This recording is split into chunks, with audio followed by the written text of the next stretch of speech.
¿Sientes que tu vida es un caos? ¿Que te es difícil ordenarte y organizarte?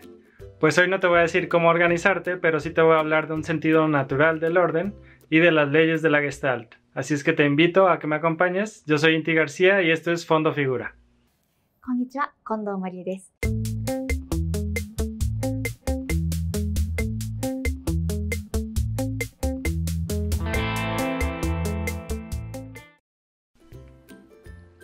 No, lo siento. Hoy no voy a hablar de Marie Kondo y su método, ni de este tipo de orden, pero sí está relacionado con el tema del día de hoy y con lo que he hablado sobre la percepción, la Gestalt, el darse cuenta y hasta me parece una especie de meditación.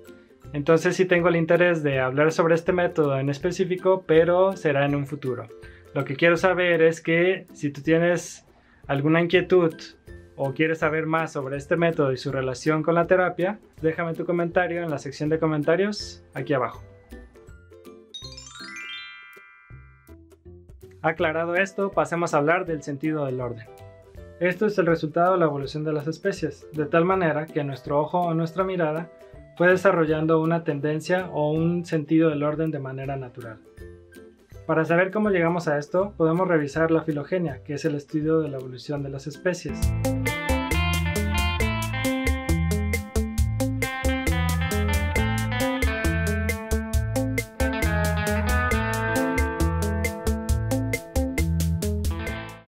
En este video en particular hablaré de las leyes de la percepción desarrolladas por los psicólogos de la forma, que ellos fueron los que se dieron cuenta que en nuestro ojo o nuestra mirada había ciertas tendencias que buscaban un orden, una configuración o una gestalt.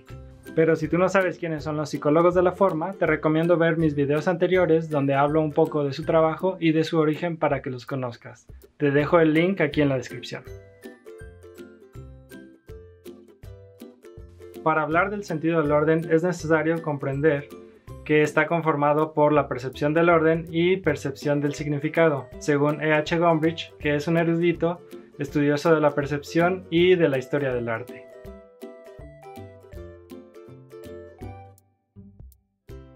Las leyes de la psicología de la forma nos ayudan a comprender la percepción del orden.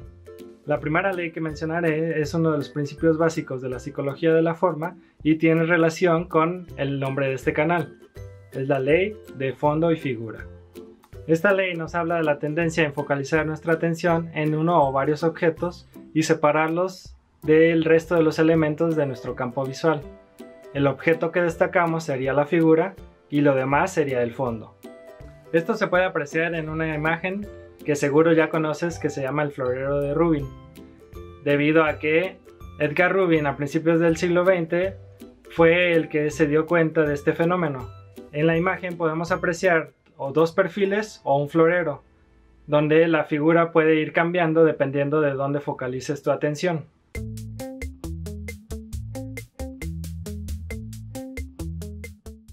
Este fenómeno se puede observar en diferentes situaciones de nuestras vidas porque es de lo más común, pasa a cada momento y, por ejemplo, ahora que yo estoy grabando, la cámara tiene la habilidad de enfocarme.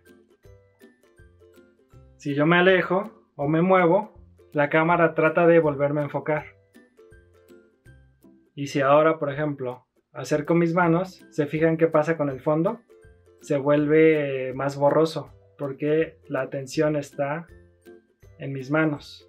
Es lo que está más enfocado, está más nítido, digamos, es lo que sobresale del fondo. Y otra vez regresa a enfocarme. Esto no solo se queda en el campo visual, ya que serviría de base para el trabajo de Fritz Perls y la terapia de Gestalt, donde se dieron cuenta que en el campo psicológico pasa lo mismo. Tendemos a focalizar nuestra atención en cierta persona, en cierta situación, en cierto problema, pero de eso vamos a hablar más tarde en otros videos. Vamos con la siguiente ley. ¿Qué observas en esta imagen? ¿Cómo podrías organizar los elementos que hay en ella?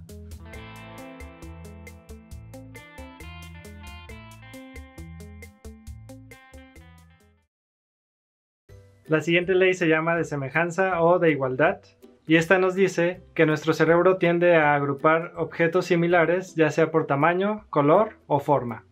En la imagen anterior, los indicadores de unidad podrían ser el color y la forma. ¿Tú pudiste encontrar algún otro indicador? Y aquí lo voy a unir con otra ley que se llama de proximidad, que nos dice que nuestro cerebro tiende a agrupar los objetos debido a su cercanía. Por ejemplo, en esta imagen podemos ver figuras con el mismo tamaño y forma,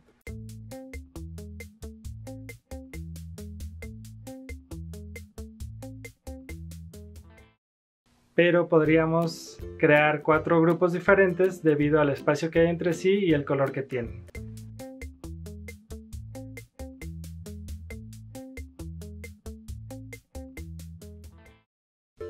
La siguiente ley es simetría.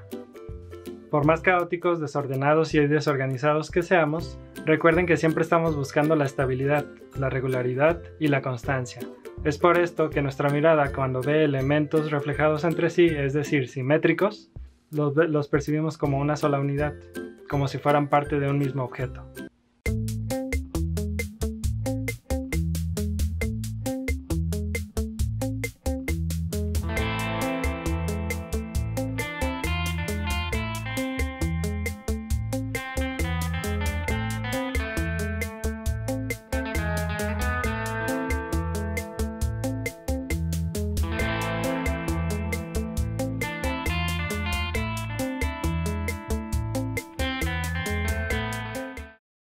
Ya vimos que tendemos a agrupar elementos semejantes y con ellos podemos crear patrones o secuencias que, aunque los elementos sean independientes, nosotros los asociamos y les damos un sentido, una trayectoria, y así damos con la ley de continuidad.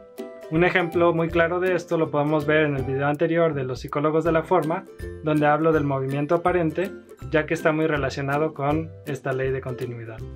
Otra ley es la de la buena forma, y no me refiero a hacer fitness.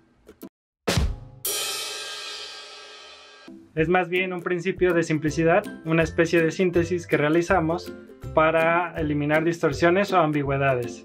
Esto nos permite reconocer dibujos muy estilizados o representaciones de figuras, animales u objetos.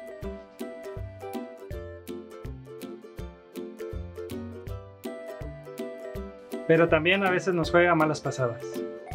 Por ejemplo, en esta imagen, podemos identificar un elefante y todo puede estar en orden hasta que nos preguntamos cuántas patas tiene.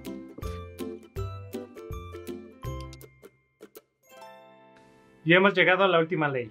Esta nos dice que las formas que reconocemos como cerradas o acabadas son más estables que las abiertas, ya que estas últimas se difuminan o se pierden en el fondo. Es por esto que tendemos a cerrar o completar imaginariamente las figuras que percibimos para tener una mejor configuración u organización.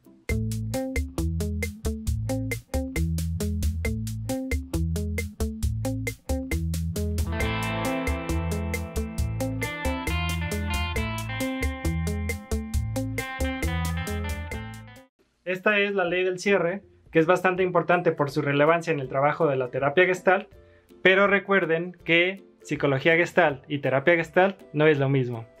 La terapia Gestalt surge después que la psicología de la forma, pero no surge directamente de ella, ya que también toma como referencia otros trabajos como el psicodrama, la vegetoterapia, psicoanálisis, la fenomenología, hasta filosofías orientales como el Zen y el taoísmo. Pero tomando en cuenta el camino de la Gestalt entre la psicología y la terapia, está el trabajo de la teoría del campo de Kurt Lewin y el efecto Zeigarnik de Bloom-Zeigarnik, quien se dio cuenta que las personas tienden más a recordar las actividades que dejan inconclusas o incompletas que las que ya realizaron. Y es así como podemos comprobar esta ley en el campo psicológico. Otro ejemplo puede ser cuando las personas no terminan o cuando estamos viendo alguna serie y en un capítulo pasa una situación importante o emocionante y justo en ese momento se termina. Es como quedar suspendido o enganchado para ver el siguiente capítulo o ver cómo va a terminar esa situación. Si quieres saber más sobre el efecto Zeigarnik o los experimentos realizados por Bloom-Zeigarnik, no te pierdas la siguiente edición. Si te pareció útil este video, recuerda suscribirte y activar la campanita para que te lleguen notificaciones, dale me gusta y comparte el contenido. Nos vemos en una siguiente edición de Fondo Figura.